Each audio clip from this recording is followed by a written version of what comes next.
Halo,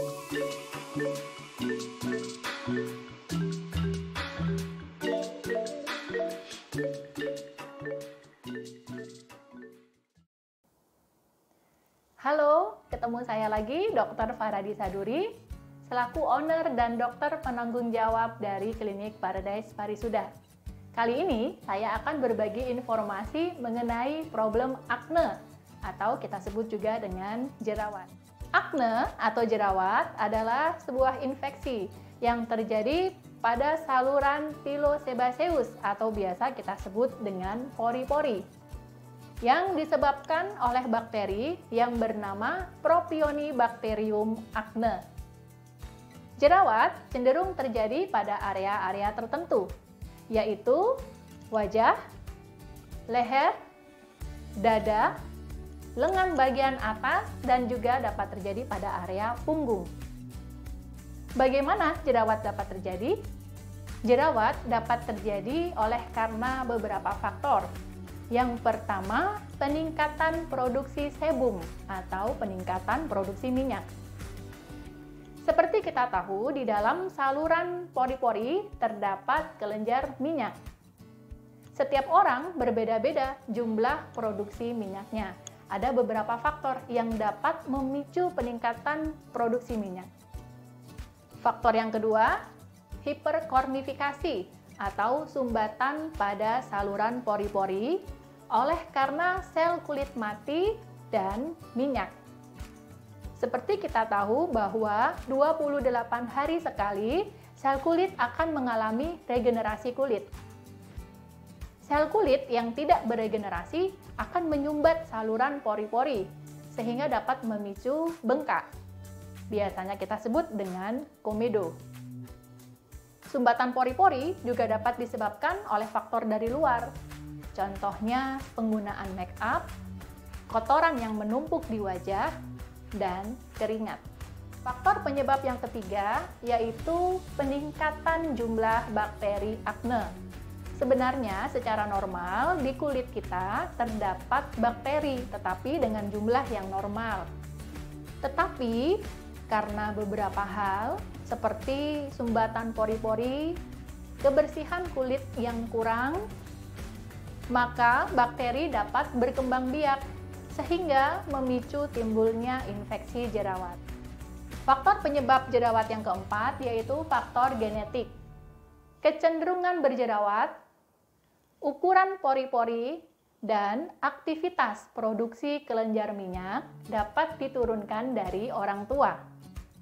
Meski demikian, jangan berkecil hati. Faktor keturunan bukanlah 100% penyebab timbulnya jerawat. Faktor penyebab jerawat yang kelima yaitu faktor hormonal. Aktivitas hormon androgen yang meningkat dapat memicu tingginya produksi minyak, sehingga hal ini dapat memicu timbulnya infeksi jerawat. Banyak hal yang dapat memicu tingginya aktivitas hormon androgen, yaitu faktor usia.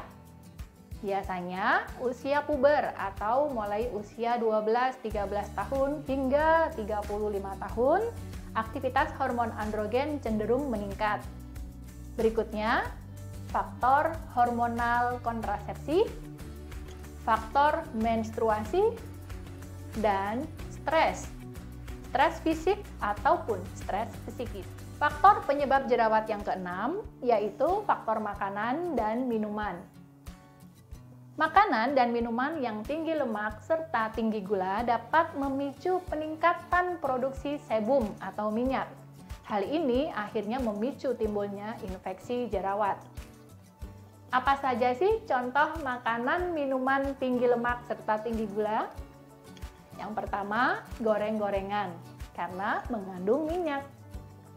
Yang kedua, ayam horen atau kita sebut ayam negeri serta telurnya. Bagaimana jika kita suka makan ayam atau telur?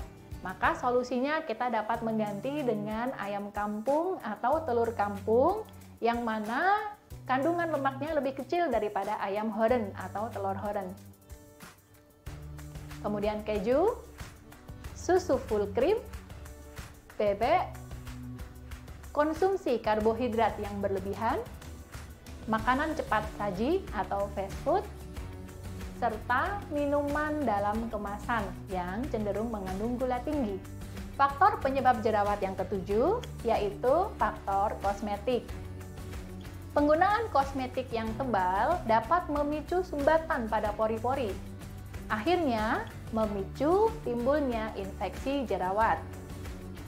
Serta penggunaan produk online whitening, yang mana biasanya di dalamnya terdapat kandungan kortikosteroid. Apalagi jika menggunakan level kortikosteroid yang tinggi dan dalam jangka waktu yang panjang. Hal tersebut dapat menimbulkan efek samping akneiformis. Apa itu akneiformis? Akneiformis adalah sebuah infeksi yang mirip dengan jerawat disebabkan oleh kandungan bahan kosmetik tertentu. Faktor penyebab jerawat yang kedelapan yaitu faktor kebersihan.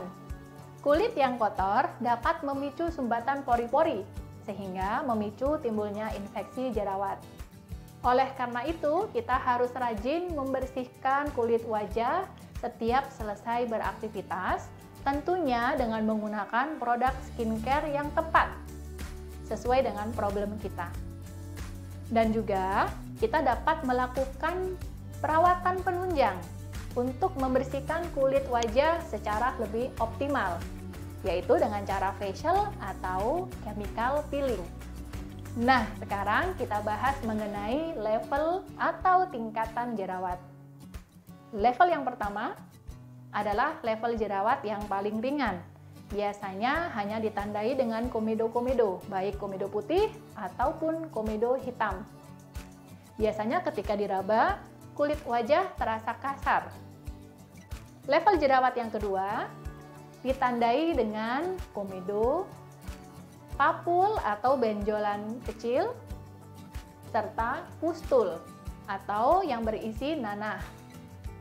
Level jerawat yang ketiga ditandai dengan komedo, papul, pustul, dan juga nodul atau benjolan yang lebih besar. Biasanya wajah juga tampak memerah. Level yang keempat adalah level paling berat dari jerawat. Biasanya ditandai dengan komedo, papul, pustul, nodul, dan juga kista. Pada level 4 ini dapat beresiko timbulnya efek bopeng atau scar.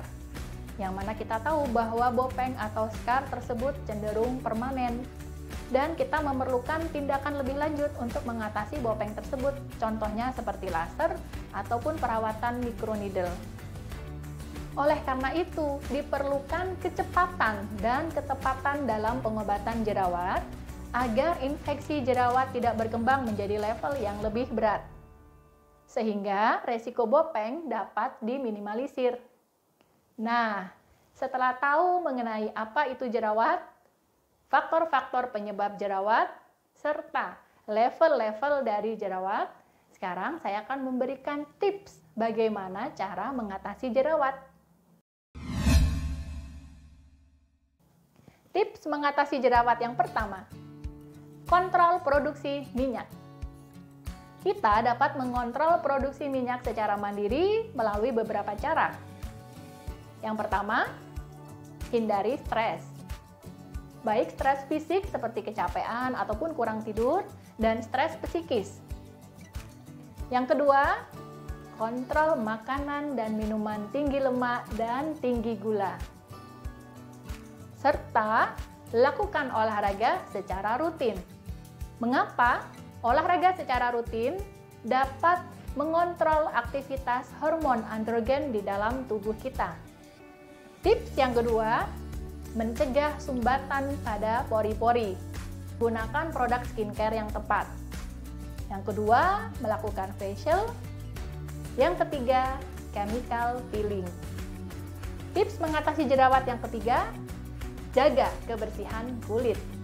Jangan lupa untuk membersihkan wajah setiap kali selesai beraktivitas, menggunakan sabun untuk kulit berminyak dan berjerawat sehari 2 kali. Lalu lanjutkan dengan menggunakan skincare yang tepat sesuai dengan problem kita. Tips mengatasi jerawat yang keempat, jangan memencet jerawat. Memencet jerawat dapat memperparah infeksi serta beresiko menimbulkan bekas jerawat. Tips mengatasi jerawat yang kelima, segera konsultasi dengan dokter ahli untuk mendapatkan perawatan yang tepat dan cepat, sehingga meminimalisir peningkatan level jerawat ke arah yang lebih berat. Tips yang terakhir dari saya, harus sabar, konsisten, serta disiplin dalam menjalankan perawatan jerawat. Nah, siapa yang suka nggak sabaran ketika melaksanakan program perawatan jerawat?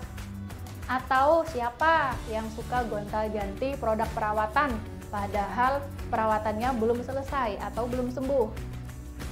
Perlu diketahui, pengobatan jerawat memerlukan waktu serta konsistensi. Bisa jadi ketika kita melakukan pengobatan jerawat, jerawat akan sembuh. Tetapi suatu hari kemudian, jerawat dapat muncul kembali. Mengapa demikian? Kembali lagi pada faktor-faktor pemicu timbulnya jerawat. Bisa dari faktor menstruasi, bisa dari faktor peningkatan kelenjar minyak, bisa dari faktor stres, bisa dari faktor kontrasepsi, dan juga bisa dari faktor makanan atau minuman tinggi lemak serta tinggi gula. Kita harus koreksi, kira-kira yang mana ya yang menyebabkan kita menjadi muncul lagi jerawatnya. Ketika jerawat itu muncul kembali, jangan khawatir, segera obati agar jerawat tidak sampai naik ke level yang lebih berat. Perawatan apa saja yang bisa kalian dapatkan di klinik kami Paradise Parisuda? Perawatan topikal atau penggunaan Parisuda skincare sesuai dengan problem kalian. Perawatan oral atau terapi obat minum atas petunjuk dokter. Perawatan facial, perawatan chemical peeling untuk jerawat, perawatan injeksi jerawat, perawatan laser akne atau IPL jerawat, dan perawatan microneedle untuk mengatasi bopeng atau scar akibat jerawat. Ingat, jerawat dapat diobati. Jangan merasa insecure atau putus asa, lalu menyerah pada jerawat. Semua butuh proses, kesabaran, dan tentunya kedisiplinan. Sekian dari saya, semoga bermanfaat. Jangan lupa subscribe, like, komen, dan share. Sampai jumpa di video berikutnya. Bye-bye!